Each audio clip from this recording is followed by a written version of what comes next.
What is the number one mistake people make when teaching a new sound? This is the way you don't do it.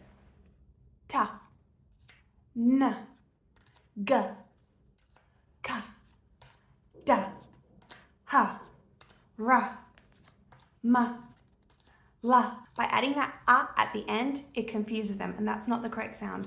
What you should be teaching them is l,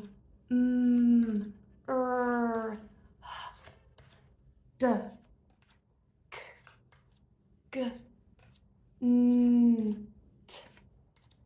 You can see it can get a little bit confusing, and I'm going to show you why. For example, if I want them to read the word tin, if they're saying the at the end of it, it's going to go ta, na, ta, na. That's not going to help. What you need them to do is to sound out each singular sound. T, tin.